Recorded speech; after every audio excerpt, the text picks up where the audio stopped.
Kejatuhan Kekhalifat Utsmaniyah adalah salah satu peristiwa paling kontroversi dalam sejarah Islam. Jatuhnya kekhalifahan ini menimbulkan banyak sekali reaksi. Di satu sisi, banyak pihak yang sedih dengan runtuhnya kekhalifahan terakhir Islam ini. Akan tapi banyak juga pihak yang bisa dikatakan senang karena memang kekhalifahan ini sudah tidak pantas diberikan gelar khalifah dengan berbagai macam kekurangan.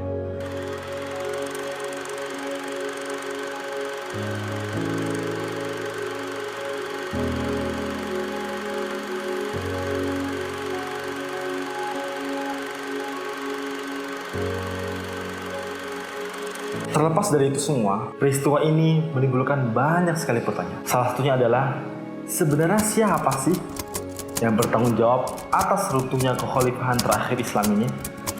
Mari kita tonton video ini untuk mengetahui selengkapnya.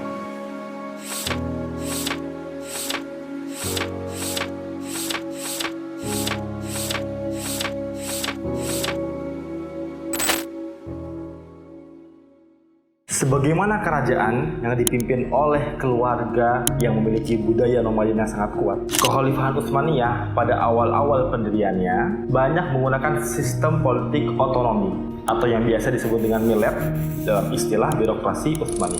Sistem millet adalah sebuah sistem di mana kelompok minoritas seperti Yahudi dan Nasrani dapat membentuk pemerintahannya sendiri, pemerintahan kecil, dan memiliki semacam otonomi terbatas. Sedangkan wilayah yang berpenduduk mayoritas Muslim dibagi-bagi wilayahnya berdasarkan geografinya sebagaimana konsep provinsi atau yang disebut dengan wilayah dalam istilah birokrasi Utsmaniyah.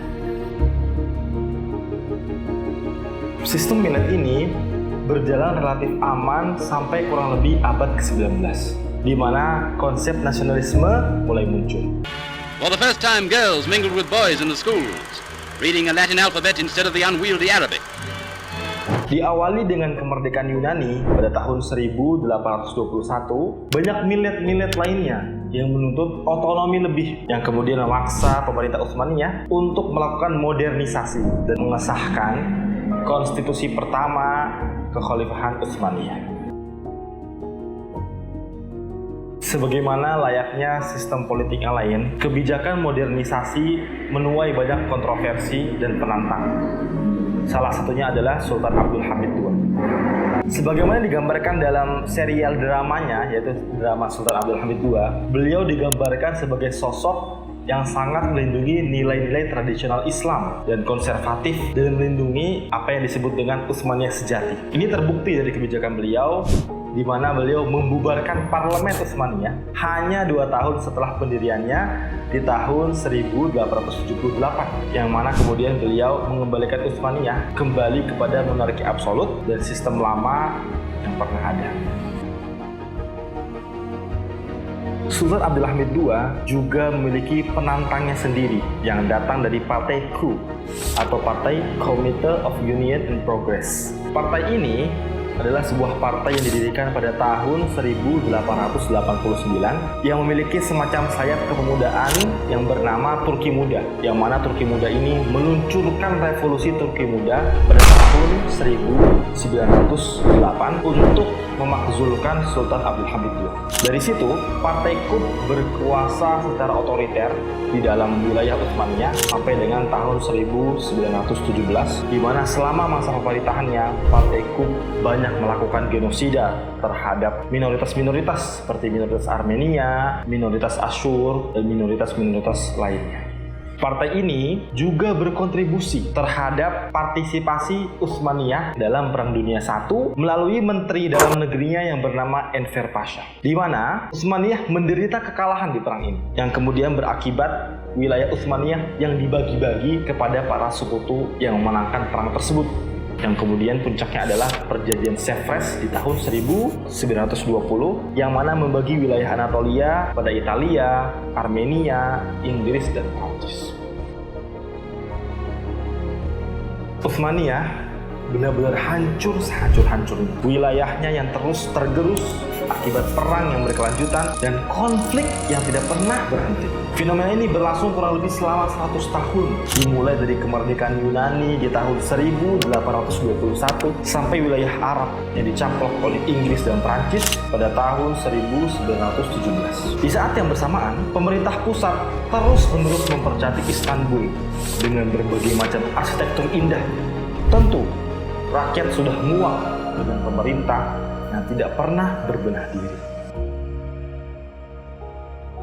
Kekecewaan juga melanda di kalangan militer, yang mana dipimpin oleh Mustafa Kemal Atatürk. Mustafa Kemal membuat sebuah gerakan yang bernama Majelis Besar Nasional yang ia dirikan di Ankara, di mana ia kemudian berhasil menyatukan kembali Anatolia yang sebelumnya terbagi-bagi di perjanjian Sevres pada tahun 1921, yang mana ia kemudian mendirikan Republik Turki di tahun 1923.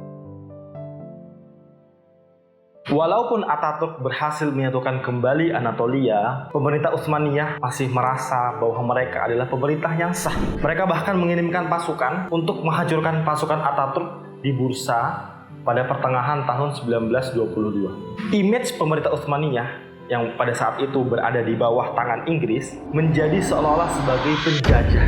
Sedangkan popularitas Majelis Besar Nasional semakin menyebar bahkan ke pedesaan-pedesaan, yang mana menghasilkan sebuah hasil yang disahkan oleh Majelis Besar Nasional untuk memakzulkan pemerintah Utsmaniyah atau Kesultanan Utsmaniyah pada tanggal 19 November tahun 1922.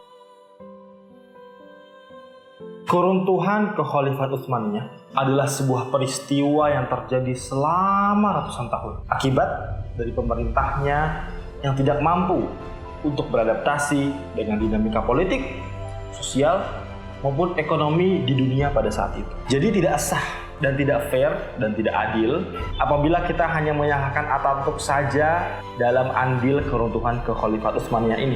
Akan tapi juga ada andil dari partaiku, andil dari nasionalisme, andil dari perang-perang yang tidak pernah berhenti, andil dari konflik-konflik internal yang tidak pernah ada tiada ujungnya. Semua ini terakumulasi yang kemudian menyebabkan keruntuhan Kekhalifahan Utsmaniyah.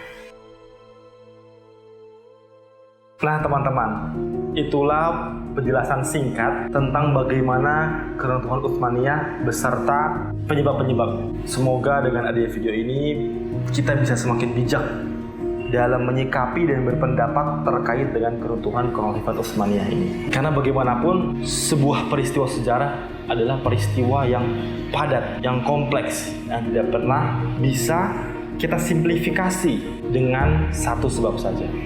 Gimana menurut teman-teman? Apakah menurut teman-teman kejatuhan Kekhalifahan Utsmaniyah ini adalah kesalahan Atatürk atau bukan? Coba komen ya di kolom komentar. Terima kasih, dadah.